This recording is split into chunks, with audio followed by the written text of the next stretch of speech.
(10에서 12번) 지문도 또 어려워요. 그러니까 이게 진짜 보시면 알겠지만 1, 3번 엄청 어려웠죠. 4, 6번 소설이라서 생소했죠. 7, 9번도 6분짜리라고는 하지만 조금 이걸 1, 3, 4, 6을 풀고 7, 9를 만나면 이거 정말 그렇게 쉬워 보이지 않아요. 왜냐면 1, 3, 4, 6 풀고 나서 이제 좀 정신적으로 힘든 상태에서 10에서 7, 9를 만나면 굉장히 힘든데, 그래도 7, 9번은 그래도 조금 풀었다 생각했는데 10, 10번, 2번 지문을 또 한번 읽으면 저 이때 이제 확인 사살 되는 거죠. 정신이 완전히 이제 확 나가는 거죠. 10, 12번 지문은 지문이 되게 어려워요. 그죠?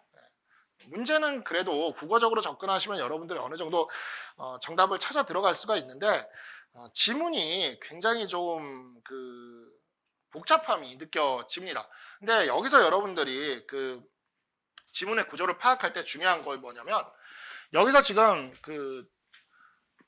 비교되는 저기가 되는 게 스피노자의 사상이에요. 스피노자의 사상. 이 스피노자의 사상이 이게 기준이에요. 이게 기준이고, 어떤 이 스피노자의 사상에 누가 더 부합하고 스피노자의 사상에 부합할수록 그것이 적절하다라고 판단을 하는 거거든요. 그래서 이 스피노자의 사상이라는 것이 이제 뭐냐면 우리의 그런 이성에 대한 인식 중에서 우주 체계 전반에 대한 그런 관점, 이런 것들은 이성에 대한 인식이 아니라 우주 체계 전반에 대한 관점은 이성에 의한 인식으로는 안 되고 직관에 의한 인식으로 할 수밖에 없다. 그러면서 이와 같은 직관에 의한 인식을 통해서 우리는 무엇이 될 수가 있다라고 얘기하냐면, 바로 스피노자가 이야기하는 자유인이 될 수 있다라고 얘기하면서, 그러면 무엇이 자유인인가? 이 스피노자가 이야기하는 이 자유인, 직관에 대한 인식을 하는 이 자유인이라는 것의 정체가 무엇인가? 이거와 관련돼서 이 지문은 되게 독특한 게 글쓴이가 갑자기 튀어나옵니다. 그래서 가버라는 사람과 글쓴이가 삼류형 지문처럼 여기서 갑자기 이 부분에서 비교대조가 되면서 갑자기 튀어나와요. 그래서 가버랑 글쓴이가를 여러분들이 비교대조 해야 됩니다. 그래서 가버가 스피노자가 이야기하는 자유인이 더 가깝게 잘 설명하고 있느냐, 글쓴이가 스피노자에 가까운 스피노자에 가깝게 자유인을 잘 설명하고 있냐, 이 지점이 이 지문에서 굉장히 논쟁이 되는, 그죠? 비교대조가 되는 그런 사안이 돼요. 그래서 가버는 두 개를 나눕니다. 가버는 바로 자유를 추구하는 사람,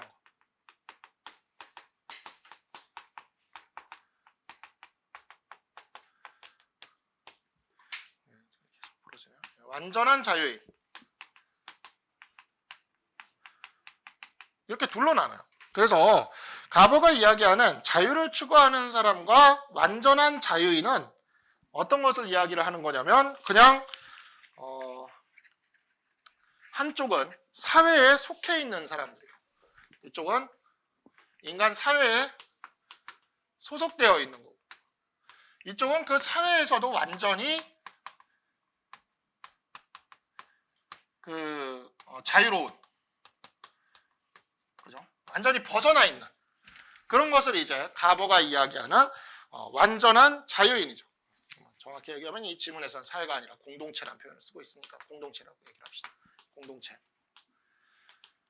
근데 글쓴이가 이야기하는 그 두 가지는, 가버가 얘기하는 자유를 추구하는 사람이 글쓴이에게는 능동적 인간이고요, 가버가 얘기하는 완전한 자유인이 글쓴이에게는 자유인이 되는 거야. 그래서 제가 지금 11번 문제의 정답을 3번도 정답으로 해야 된다고 이야기를 드린 게, 가버의 완전한 자유인이고 필자의 자유인입니다. 이게 지금, 그죠? 예. 이거 보고 틀리셨다면 이거는 그냥 정답으로 해주시면 되겠습니다. 자, 어쨌든 간에 이렇게 지금 나눠서 글쓴이는 자유인이라고 이렇게 이야기를 한 거죠. 근데 글쓴이는 이 둘 다 뭡니까? 둘 다 공동체에 속한다. 가버는 완전한 자유인이 되면 공동체에서 완전히 벗어나는 거라고 이야기를 하는데, 글쓴이는 능동적 인간이나 자유인이나 완전히 공동체에 속하는 것으로 이야기를 하는 거예요. 그러면 이 글쓴이가 생각하는 능동적 인간과 자유인의 차이는 뭐가 되는 겁니까? 정도의 차이라는 거죠. 이 둘은 정도의 차이. 그래서 능동적 인간은 다시 정념의 노예가 될 가능성이 있는 거. 자유인은 다시 정념의 노예가 될 가능성이 전혀 없어진 거. 그래서 내가 이야기하는 자유인이 바로 이 직관에 의한 인식에 의해서 얘기하는 스피노자의 자유인과 가버가 얘기하는 완전한 자유인보다 보다 가깝다. 이렇게 이야기를 하는 거죠. 그래서 가버가 얘기하는 것처럼 자유를 추구하는 사람이 사회적이고 자유인이 비사회적이고 그런 게 아니라 오히려 자유인은 이렇게 되다 보니까 정념에 빠질 가능성이 전혀 없어지면서 공동체에 소속되어 있다 보니까 오히려 이 글쓴이의 생각에서는 자유인이 능동적 인간보다 더 사회적이다. 왜냐? 자유인은 세상 사람들에게 더 속에 들어가서 더 타인을 위해서 열심히 살아갈 것이기 때문에 이기적이지 않고 이타적으로 열심히 살아갈 것이기 때문에 이 자유인이 훨씬 더 사회적일 것이다. 이렇게 이야기를 하는 거죠. 그러니까 여기 문제에서 지금 보면 여러분들이 조금 틀리셨을 그죠? 몇 번 문제입니까? 11번 문제. 자, 11번 문제에서 지금 이제 보면 여기에서 지금 보면 바로 그 구원을 얻거나 해탈을 한 종교인들처럼 육체만 공동체에 있고 정신이 완전히 초월한 이런 사람, 공동체에서 완전히 벗어난 사람, 그게 이제 완전한 자유인이 되는 거고, 1번 선지에서 얘기하는. 근데 슈바이처나 테레사 수녀처럼 그죠? 완전히 이제 직관적인 어떤 자유를 누리고는 있지만 공동체로부터 완전히 독립된 게 아니라 오히려 공동체를 구원하러 뛰어들어가는 이런 사람들이 이 글쓴이가 생각하는 자유인이 되는 거죠. 그래서 1번과 2번 선지는 둘 다 적절한 내용이라고. 그러니까 가버와 그 글쓴이의 생각이 이렇게 딱 극명하게 차이가 나는 게 바로 이 1번과 2번 선지에서 11번에 1번과 2번 선지에서 드러나는 것이라고 볼 수가 있겠습니다. 그에 비해서 정답이라고 이야기할 수 있는 4번 선지 같은 경우에 능동적 인간과 자유인의 차이는 역할의 차이 때문에 벌어지는 게 아니고 정도의 차이죠. 그 정도의 차이라는 게 뭡니까? 바로 정념의 노예가 될 가능성이 있냐 없냐라는 정도의 차이인 거죠. 다시 정념의 노예가 될 가능성이 있냐 없냐라는 정도의 차이인 거니까 4번 선지가 그쵸? 가장 잘못된 것이라고 이야기를 할 수가 있겠습니다. 5번 선지에서 이야기하는 자유인과 가버의 완전한 자유인은 이성에 의한 인식의 활동을 초월하여 대상을 인식한다는 면에서 이제 이 부분은 이제 직관적으로 인식한다라는 면에서는 얘나 셋 다 비슷한 면이 있어요. 그렇죠? 여기에서 지금 다 그렇기 때문에 5번 선지는 적절한 것이라고 봐야 되겠습니다.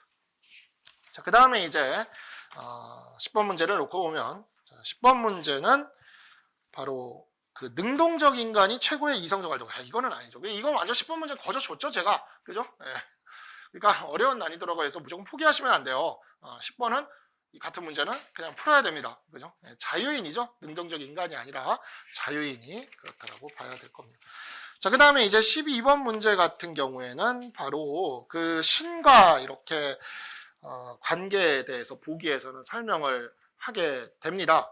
그래서 자연적 충동으로서의 양심이 하늘의 목소리인 양심으로 변화하는 과정에 대해서 이렇게 이야기를 하는데 이 부분이 그 이성에 의한 인식이 자연적 충동으로서의 양심과 가깝고 직관적인 인식이 하늘의 목소리로서의 양심과 가깝다라고 이렇게 이해를 하는 게 1대1 대응되는 게 맞겠죠. 그렇게 지금 그렇게 묶여 있는 게 1번과 2번 선지예요. 그죠? 그래서 1, 2번 선지가 이렇게 1대1 대응이 되고 있는 걸로 이해를 한다면 둘 다 이제 적절한 것이라고 보는 게 맞고요. 근데 이제 정답으로 놓고 보면 본문의 직관지는 순간적으로 그냥 이루어지는 것이라고는 그거는 할 수는 있는데 하늘의 목소리가 그렇다고 하늘의 목소리로 이렇게 양심으로 전환된다라는 게 본인이 의지를 가지고 전환되는 거거든요. 이게 뭐 하나님의 막 음성을 듣고 이렇게 뭐 수동적으로 안다 이런 의미는 아니에요. 그렇기 때문에 5번 선지가 가장 적절하지 않은 것이라고 이 문제에서 그렇게 풀어줄 수가 있겠죠. 자, 그 다음에 이제 13에서 15번 지문을 보도록 하겠습니다.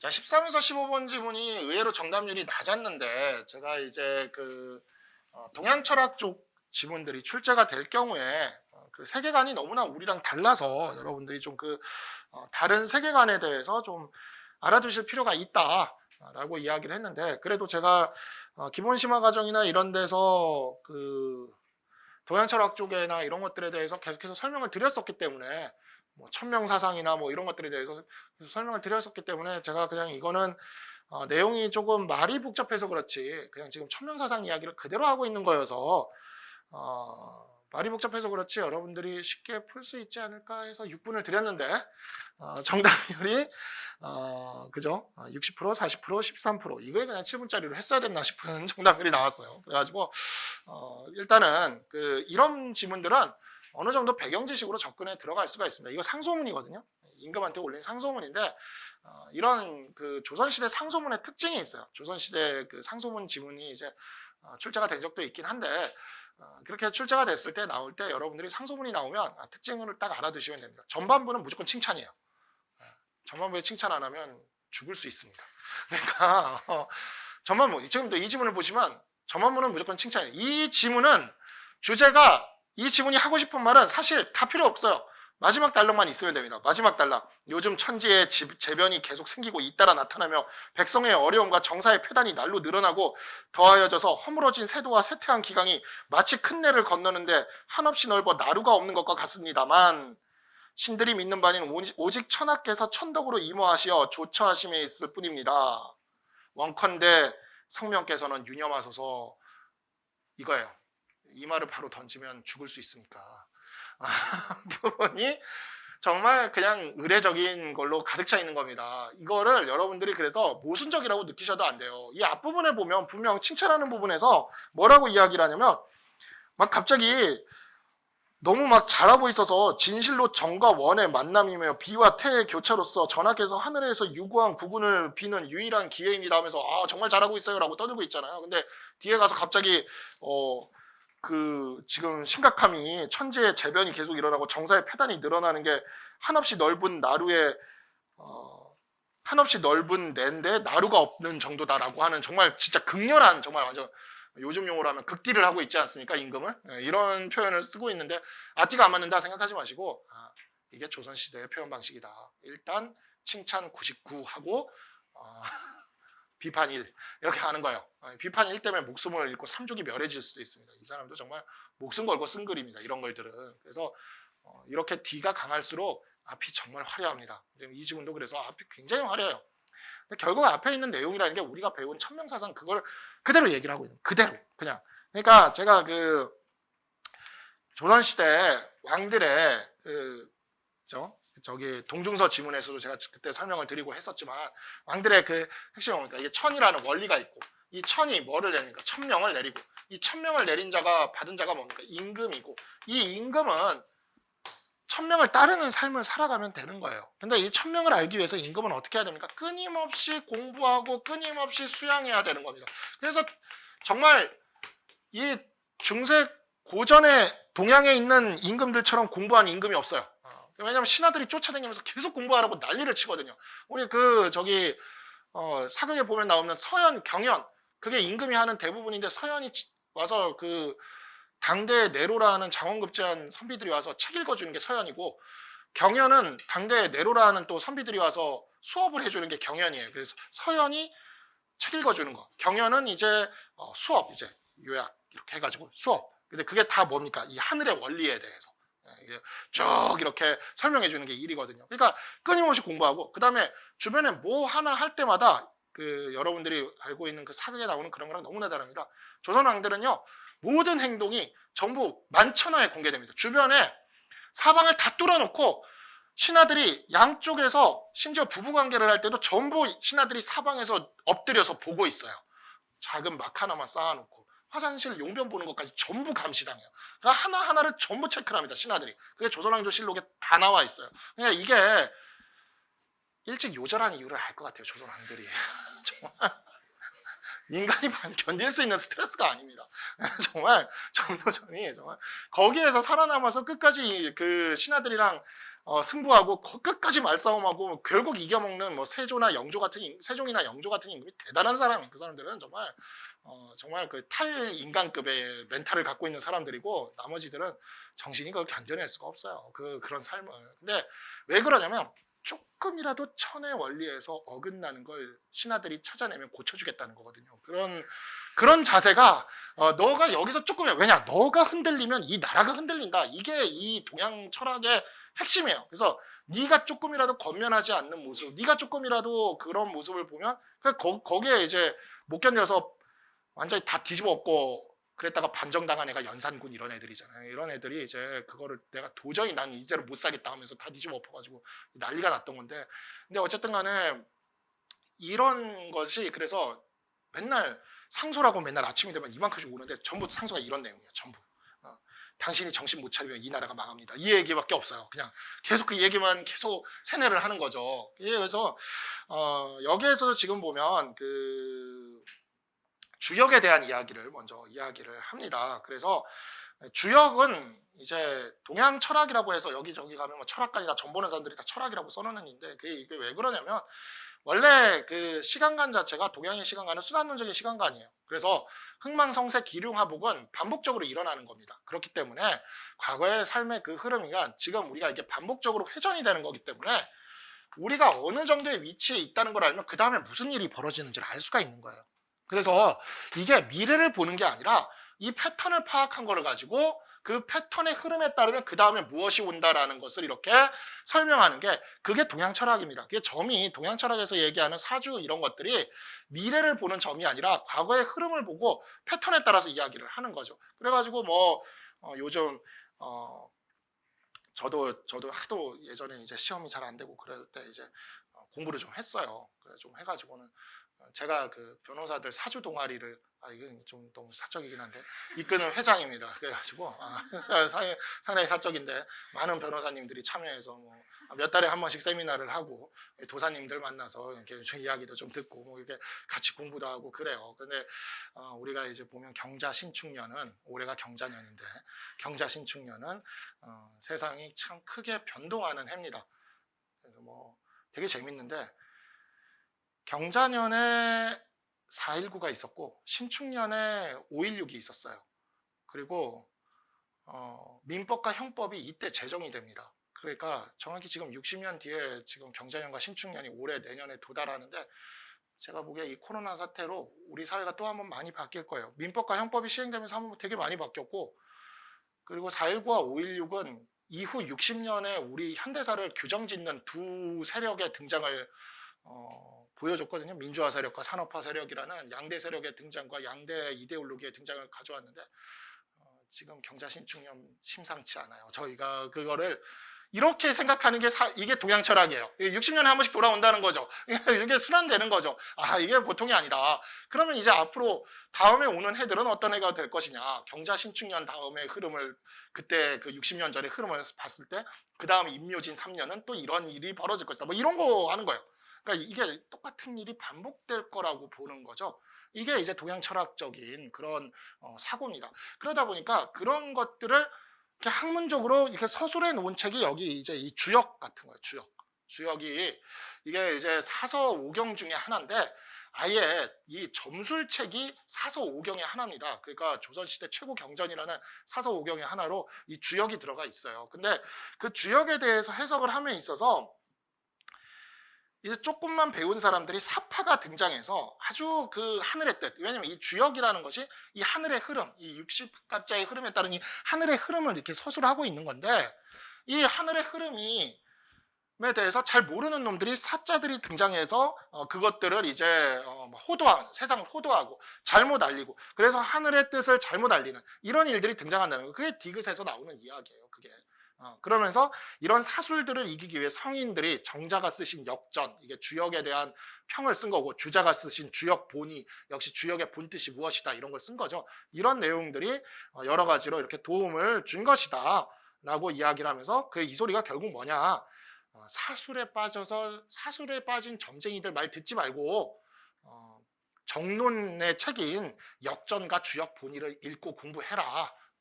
이걸 이제 행간에 이렇게 숨겨놓고 이렇게 이야기를 하는 겁니다. 그래서 그러면서 그 다음에 이제 주제의식이 또 드러나죠. 바로 천도는 원으로서 만물을 탄생시키고, 근원으로서 만물을 탄생시키고, 임금은 그 원을 체득하여, 그 하늘의 명을 체득하는 거죠. 그 원, 천도가 되는 그걸 체득해서 만민을 다스리니 임금의 도는 곧 하늘입니다 이야기를 하면서, 하늘의 뜻을 임금이 받아서 다스려야 된다 라고 이야기를 하면서, 그런 것을 하기 위해서 계속해서 공부하고 노력해라 라고 이야기를 합니다. 그러다가 이제 미음에 이르러서 비로소 이제 세상이 참 요즘 참 험하다, 살기 힘들다, 이런 얘기를 하는 거예요. 그러니까 이제 양수는 하나고 음수는 둘이므로 하면서 좋은 일은 하나고 나쁜 일은 둘이라는 소리거든요, 이게. 그래서 진짜 요즘 안 좋은 일들이 많이 벌어지고 있고, 그러면서 아까 이야기 드렸던 그 마지막 단락 이야기에서 여기서 한번 밑밥을 깔고, 그 다음에 이제 마지막 단락에서 아예 대놓고 까는 거죠. 이제 요즘 정말 이렇게 살기가 힘들고 넌 뭐하고 있냐라고 이야기를 하는 거죠. 그래서 오직 천하께서 천덕으로 임하시어 조처하심에 있을 뿐입니다. 그러니까 성명께서는 유념하소서, 이 유념하소서가 이게 결국 하고 싶은 얘기예요. 너는 좀 유념해서 좀 해라, 제대로 해라, 이 얘기를 여기서 이렇게 하는 겁니다. 이게 그래서 주제다라고 생각을 하시면 되겠습니다. 결국 천명에 따르는 삶을 살아라 하면서 임금에게 꾸짖는 그런 글을 쓰는 거예요. 그래서 정말 조선시대에 이렇게 꾸짖는 사람, 이런 선비들이 목을 내놓고 이렇게 많이 꾸짖었습니다. 이렇게 해가지고 또 임금이 읽고 감동을 먹으면 정말 내가 감동 먹었다 하면 막 그 선비는 대유가 되는 거예요. 그러니까 이제 아주 정말 임금을 가르친 시대의 사표, 스승, 이런 대유가 되는 거죠. 근데 이게 리스크 테이킹을 해야 되는 게, 그런데 이제 연상군 같은 애들이나 잘못 이렇게 만나면 삼족이 멸해집니다. 그래서 온 집안이 다 이거 한번 올렸다가 화를 겪죠. 그래가지고 정말 목을 내놓고 한번 승부를 거는 게 이런 걸 올릴 때죠. 근데 어쨌든 간에 뭐 이런 그게 이제 동양에서 돌아가는 방식이었다 하는 거를 알아두시면 됩니다. 뭐 아까 얘기가 잠깐 나와서 하는 얘기지만 뭐 제가 보기에 앞으로 지식산업 쪽에서 큰 부자가 나옵니다. 그러니까 열심히 공부하세요. 그죠? 네, 그래서 이게 지금 보면은 흐름이 우리끼리도 모여서 해석을 하는데 더 이상 이제 산업화 시대는 아니고 지식산업 쪽에서, 그리고 이제 좀 사람들이 이렇게 힘을 모아서 일을 해야 되는 그런 일들에서 좀 큰 부가 나올 거고, 이 부와 권력이 이동하는 시점으로 많이들 보고 있어요. 그래서 제가 보기에 변호사는 괜찮아요. 제가 이 국면에서 나쁘지 않은 직업입니다. 그러니까 빨리 옮겨 타세요. 그리고 세상이 바뀌면 갑자기 확 뜨는 사람들이 나오거든요. 요즘 보면 진짜 언택트 시장 쪽에서 챔피언들 나오는 거 보고 있으면 진짜 시대가 변하고 있다라는 생각이 많이 들어요. 그래서 그런 점들도 한번 여러분들이 자소서 쓰거나 할 때도 고민을 해보시기 바랍니다. 동양 철학이 은근 재밌어요. 그래서 이제 요즘 주류는 아닌데 그냥 이렇게 보기에 되게 은근 재밌습니다. 이런 것들이. 자, 13번 보겠습니다. 윗글의 내용에 부합하지 않는 것은 무엇이냐라고 이야기를 하는데, 아까도 말씀드렸지만 이거를 서양적으로 무슨 변증법적으로 이해하려고 하지 마세요. 동양에서 중요한 건 천명이에요. 하늘의 뜻을 임금이 받는 겁니다. 하늘의 뜻은 그냥 하늘의 뜻으로 고정되어 있어요. 그렇게 봅니다. 그렇기 때문에 4번 선지에서 얘기하는 임금의 도가 땅에 돌아서 도를 잘 조화시킨다, 이런 거 아닙니다. 임금은 철저히 하늘의 부림을 받는 존재예요.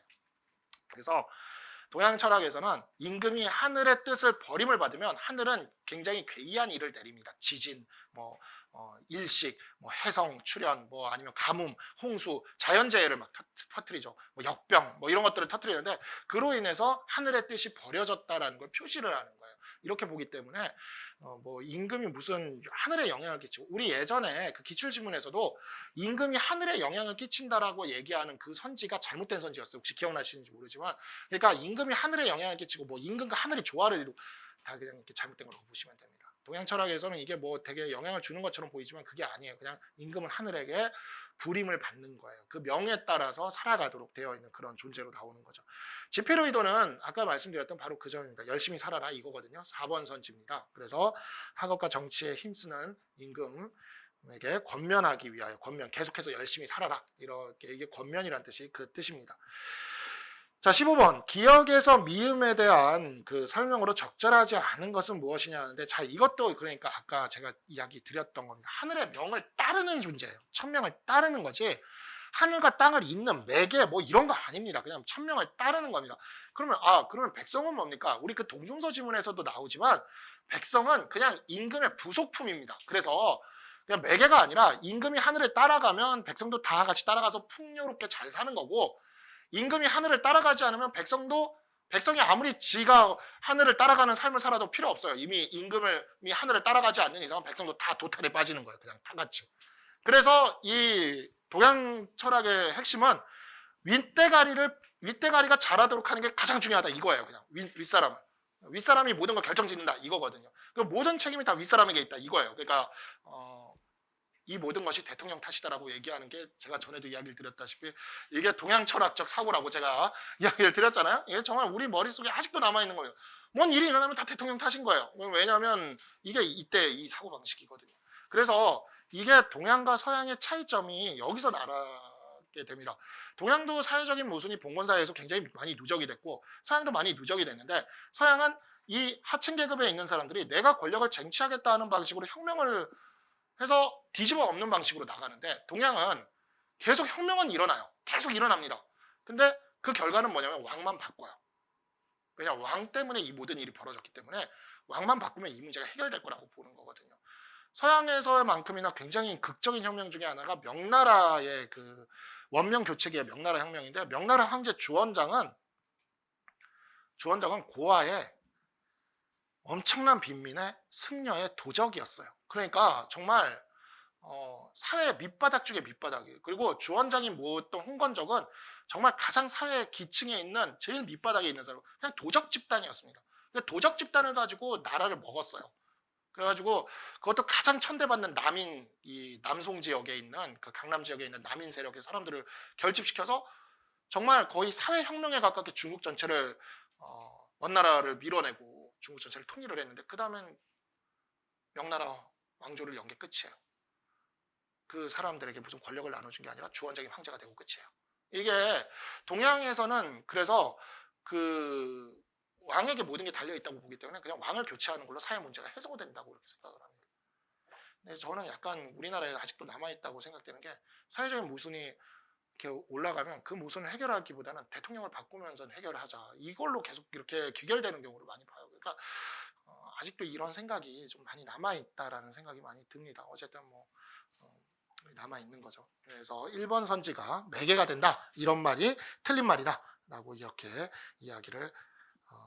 이해를 해주시면 되겠습니다. 자, 그 다음에 이제 16번부터는 잠시 쉬었다가 계속해서 문제 풀이 하도록 하겠습니다. 잠시만 쉬겠습니다.